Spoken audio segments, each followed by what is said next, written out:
This is a totally different podcast episode than I usually do because here I'm showcasing the amazing people who will be at Freelance Unlocked Conference, the first conference for freelancers that's made with love, and it'll take place in Berlin on May 15th, 16th, 2024. If you are a freelancer in Europe, it's an event made for you to learn, exchange experiences, and build your network of great freelancers and experts who move the freelance economy forward. So go to freelanceunlocked.com and grab your ticket right away. My name is Yuri. I'm a community builder at Code Control and 9am.works, and my guest is Antonia Landi, a freelance product operations and product management leader, consultant, and coach who loves bringing people together and even runs Germany's only in-person meetup group for product operations professionals. So, hello, Antonia. Hello, it's lovely to be here. Finally, here we are. Super happy to talk to you. And the first question, how did you start your journey in the freelance world? So it was a little bit by circumstance, but a lot of it by a desire, I think, for a long time. Basically, ever since I stepped into product operations as a role, I started sharing frequently on LinkedIn. I started finding more community pockets with which I could exchange with other product ops professionals. And I was so in love with doing all of this community work and all of this independent work, but my full-time job was almost holding me back. I think at some point I realized that I wanted to be able to help many people as opposed to just being able to help one company. And that's really what drove my desire to take the plunge almost exactly a year ago. Wow. Okay. So you told a little bit about sharing things on LinkedIn. And I know that it's a huge blocker for many, many people, many freelancers out there, because it's always like, what should I have to share? How can I decide what to share? What will people think about me? So how did you start sharing things? How did you decide what to share? So honestly, even to this day, I don't have a particular content strategy when it comes to LinkedIn. I don't have a carefully laid out plan. I don't have, topics I want to become a thought leader in.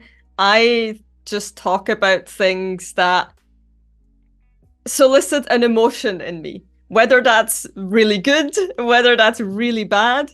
Usually I post about something because I feel strongly about it.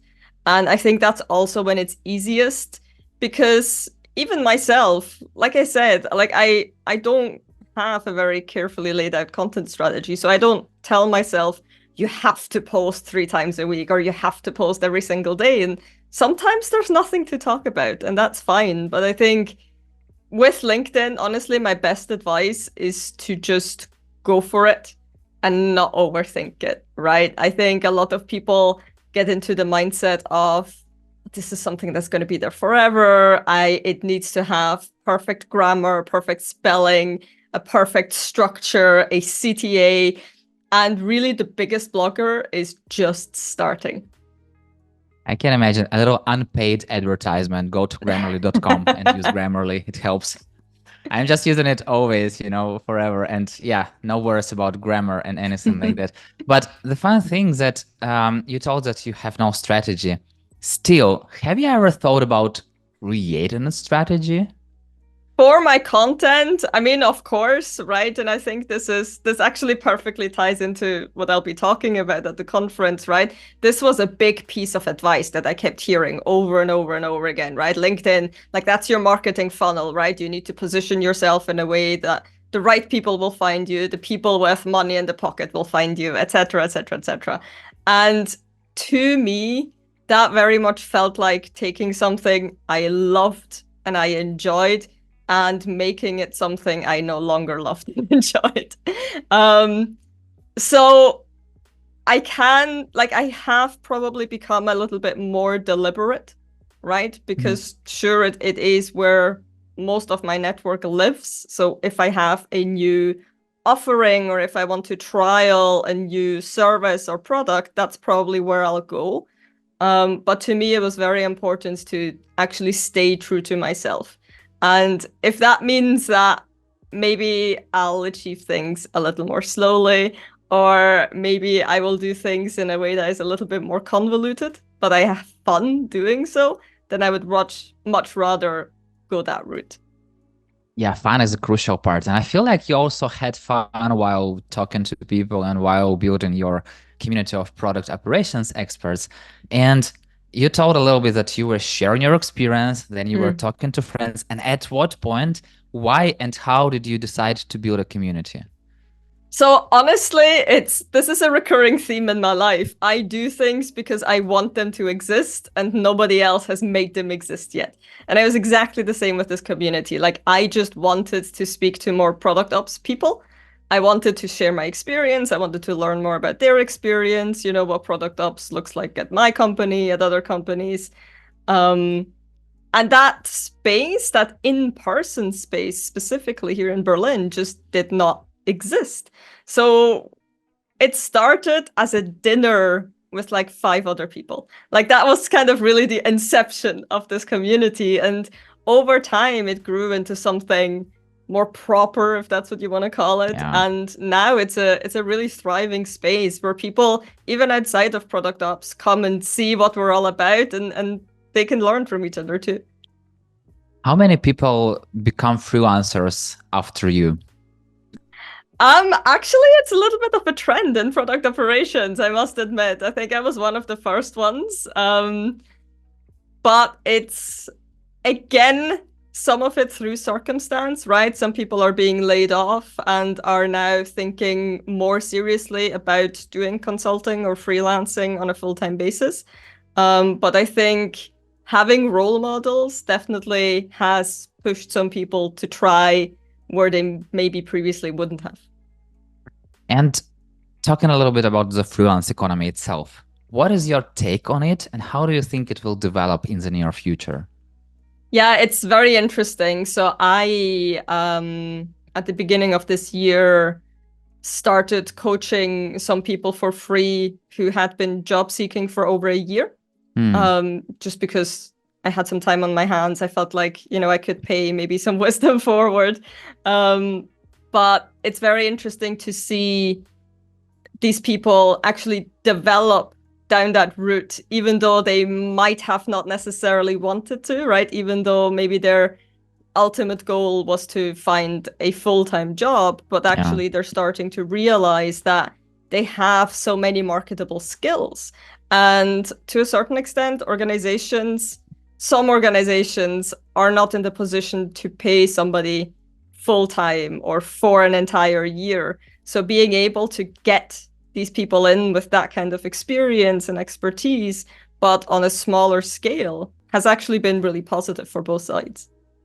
Yeah, and it's a great take. I've never thought about that. So it's not like just freelancers can kind of choose projects and Right. get more experience, but it's also for those people who are not having like tons of money and cannot, use some budget and then Mm. they can go and get amazing minds to their team for Yeah. short time, but also, making the best progress possible. Yeah, it's a great thing. Yeah, thank you so much for sharing that. Of course. And give me a little sneak peek into what you'll be talking about on the Freelance Unlocked stage. Yes, I'm actually so happy I get to take part in this conference. Because the last year has been really a year of self-discovery for me in many, many different ways. And I briefly mentioned it earlier, right? I think there is so much advice that you can find about any given topic on the internet. And it's one of those things you can look up anything and there will always be a positive reaction and a negative reaction, right? Like Google, I don't know, are eggs good for you? People are like, yeah, there's so many like vitamins, nutrients, amazing. You should eat eggs every day. Google, are eggs bad for you? Yeah, there's too much cholesterol, it's all fat, blah, blah, blah, blah. So it's like, it doesn't matter what you look up. There is always somebody with a competing opinion. And I think for me, starting out in freelancing, I spoke to people I knew who were consultants. I spoke to people who had done this for years, and still I felt underprepared for what was to come. But I think over time I realized that what was most important to me was creating an image of what a successful freelancing career looked like for me, right? So a lot of the things I did, I probably did wrong, right? Like I said, I didn't have a content strategy. I didn't really define my ideal client profile. I didn't niche down necessarily, right? And all of these things didn't hold me back. So I think there's a lot of anxiety for people wanting to become freelancers or wanting to do this full time to understand everything it takes to run a successful business. And I really want to tell people that you can do it your own way, right? You don't have to listen to all of this advice. Yeah, and to your point, exactly. It's always you can get what you want on the internet, For no sure. matter what you ask. If you're asking, is cold email outreach good? Yeah, it's good. If it's Yeah. bad, yeah, it's bad. Is LinkedIn good? Yeah, it's good. If it's bad, yeah, totally. So never, never. And there are so many, what's interesting, what I noticed, that there are many loud voices, but I'm not saying that they are right voices. Yeah. So how do you personally decide who to listen to? Honestly, I think I look a lot at whether our values are aligned, or I have some role models, some people I aspire to be more like, and they're much more likely people I will listen to for advice, right? And I think it's making sure that our values match, because I know people who are incredibly successful with cold outreach, right? They are making bucket loads of money, their business is thriving, but that's just not me. Like, I just wouldn't ever want to do cold outreach because that for me misses the human touch, right? And for somebody else, maybe that's less important, or maybe they feel like, no, that's exactly the human touch because, you're going out, you're meeting people, you're telling people what you're all about. So it's really finding people whose values sort of align to you. I mean, as much as you know, because you don't really know people on the internet, right, until you spend some time with them. But yeah, also finding your own comfort level within all of these complicated topics. It's interesting. I recently listened to this song by Dua Lipa, Houdini, and she was like, "Are you using what you are teaching?" Something like it's definitely in more like nice way, in more poetic way. But the idea, if what you are telling to other people, do you really use it? And it's fun. Not that many really people. Oh, God damn it! Not that many people really do that. Yeah. And it's so much easier to be how do you say, voice of masses or something like that, without even doing what you are telling other people. Absolutely. So I wonder if you hear something interesting, like if it's a great idea or something to try for your professional brand or something to try from freelancer's perspective, how do you test and implement this advice?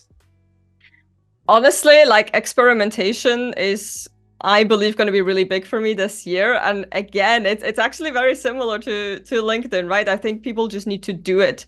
I think there's a lot of overthinking that can happen, and that's partly due to the fact that a lot of us freelancers are on our own. We don't really mingle with each other, right? But I think we should more. But yeah, regarding experimentation, you can sometimes get into your head about, I need to have reached a certain level of confidence before I talk about this, because maybe if it doesn't work out, people will think I'm stupid or something like that. And everything is temporary, like really well and truly, like with LinkedIn content, with things that you're putting out there. Actually, the difficulty is in making people remember what your offering is. So if you want to trial something, if you want to experiment something, find the shortest, quickest way to get some feedback, right? And if you are looking to, let's say, launch a course, you don't have to have written and built the entire course to understand whether there's demand for it, right? Maybe you create a waiting list. Maybe you do some user interviews and try to understand what the price point is. Maybe you look at what other courses are out there and understand how they position themselves. It doesn't have to take 4 months to try a new experiment, right? Like, ideally, do it in a week and see what the feedback is. And to your point, I recently listened to a podcast where they were talking about this. How do we do, like how we think about our results? And Mm. we really can't understand, we can't know what results we can get. Only one thing that we Yeah. are really responsible for is our actions.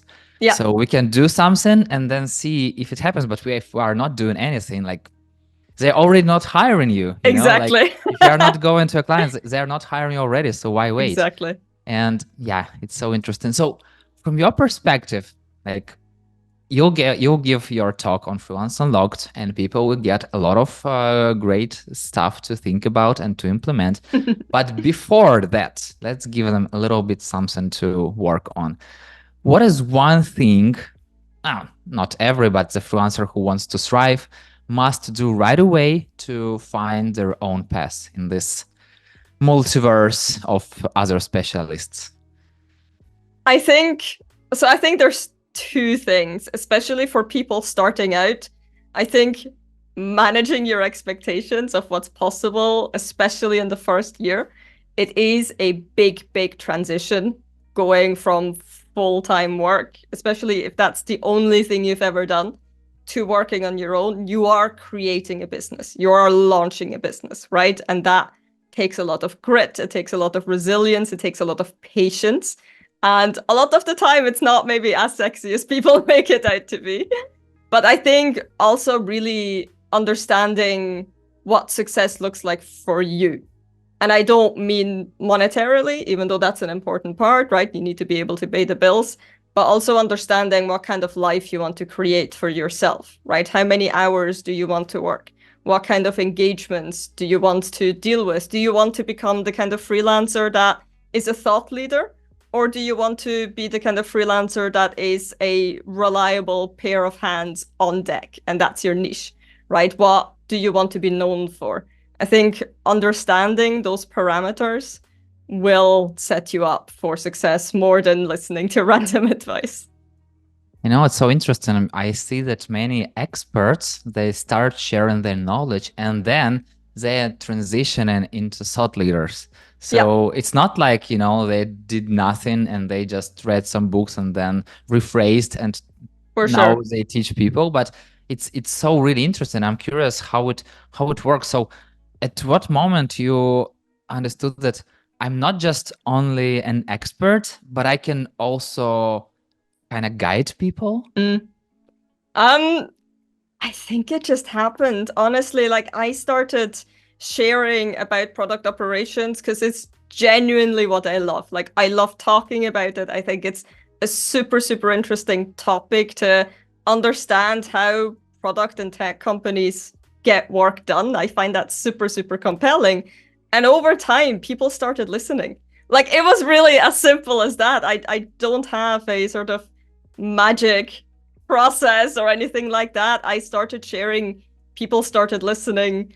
I became a little bit more aware of that responsibility, right? But I love doing it because to me, growing has always been done within communities. And I think that's something we need to remember as freelancers, right? It's to find these pockets of communities where we can learn from each other, we can be with each other. It's not about, oh, I can't talk to this person because they're my competition, right? It's really about making both of you better. Yeah, yeah. Oh my God. Yeah. I hope that many people will listen to this and finally understand this, because, for me personally, it's like two are always better than one, five are always better Absolutely. than two. And the more we collect together, the more we talk together, the more we share our experiences, the better we grow. There are still billions of people out there. And Yes. yeah, why? Okay. So if your friend wanted to go to Freelance Unlocked, but they were unsure if they should go or not, and if they were asking you like, hey, Antonia, should I go to the Freelance Unlocked? What would you say to them?